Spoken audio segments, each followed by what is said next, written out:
You ask Tiger to solve. This deals with linear equations with one unknown. The final result is x equals 1 over 3.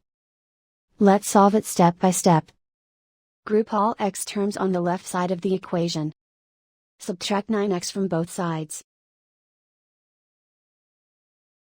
Group like terms. Simplify the arithmetic.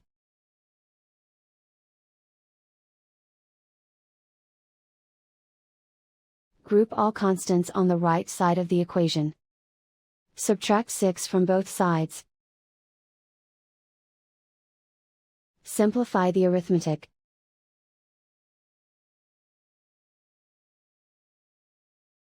Isolate the x. Divide both sides by -18. Cancel out the negatives.